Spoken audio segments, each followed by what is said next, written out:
Picture the shortest person in your class. Now picture everyone walking past them like they're invisible. Not because of anything they did today. Because of something bigger. Something they can't fix by being nicer or trying harder. That's where this story starts. But the real answer to what happens next is far stranger than you'd expect. His name was Zacchaeus. He lived in a city called Jericho, thousands of years ago. And he had a job that made every single person in town despise him. He collected taxes. Not for his own people. For Rome. The empire that had conquered his land and put soldiers on every corner. Tax collectors like Zacchaeus were allowed to collect more than what was owed and pocket the difference. It was legal theft, and everyone knew it. Historians who study the Roman province of Judea, including New Testament scholar E.P. Sanders, describe tax collectors as some of the most hated figures in that society. Not disliked. Hated. Grouped together with thieves and traitors in everyday conversation. And Zacchaeus wasn't just any tax collector. He was a chief tax collector, meaning other collectors answered to him. More money flowing upward meant more resentment flowing his way, from every merchant, every farmer, every family who watched part of their harvest disappear because of men like him. Now add one more detail. Zacchaeus was short. Short enough that in a crowd, he couldn't see over anyone's shoulders. So here's a man nobody wanted to make room for. Physically or socially. Why does that detail even matter to the story? Hold on to that question. One day, a traveling teacher came through Jericho. His name was Jesus, and word had spread fast about him. Crowds gathered wherever he walked. People pushed forward to see him. Zacchaeus wanted to see him too. But short men don't win in a pushing crowd. And a hated tax collector definitely doesn't win in a pushing crowd. Nobody was stepping aside to let him through. So Zacchaeus did something that show. Old embarrass a grown, wealthy man in the middle of his own city. He ran ahead of the crowd, and he climbed a tree. A sycamore fig tree, the kind with low, wide branches good for climbing. Picture a man in expensive robes, scrambling up a tree trunk like a kid racing his friends to the top. Dignity completely gone. He didn't care.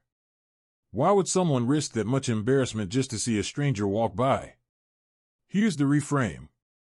This wasn't really about seeing. Psychologists who study social exclusion, including Kipling Williams at Purdue University, have spent decades researching what happens to people who are consistently left out of a group. His research on a phenomenon called ostracism shows that being excluded doesn't just hurt feelings. It changes behavior. People who are chronically excluded will sometimes go to extreme, undignified lengths just for one moment of being seen. Not admired. Not forgiven. Just seen. Zacchaeus had money. He probably had a big house. He almost certainly did not have friends who wanted to be near him. Wealth had not solved his actual problem. Isolation had.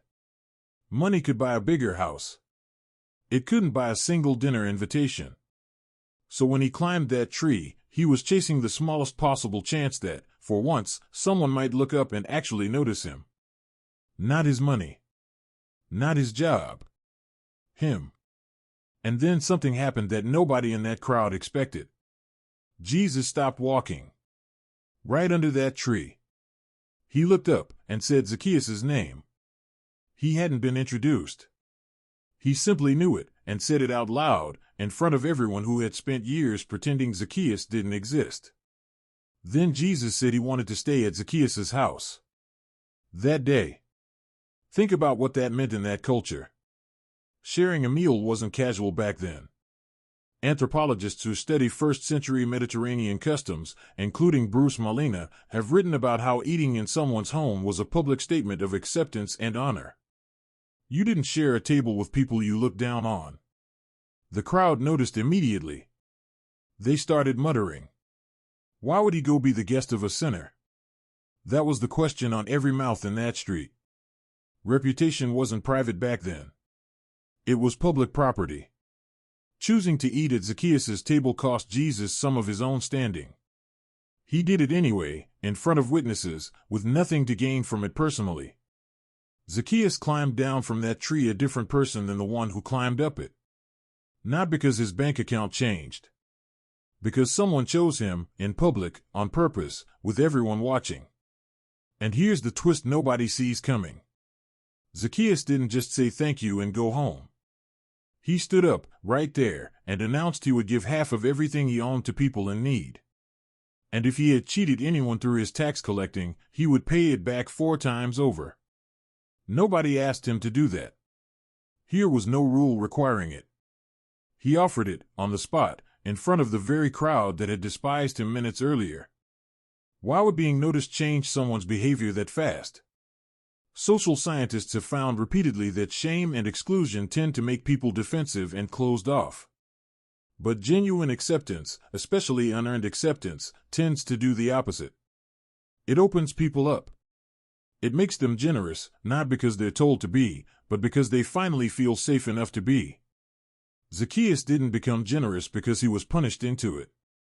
He became generous because, for the first time in a long time, somebody treated him like he mattered before he had done anything to earn it.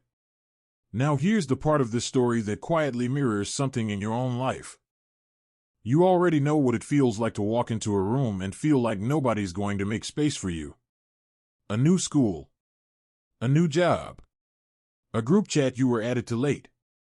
You didn't need a tree to climb. But you've probably found your own version of one.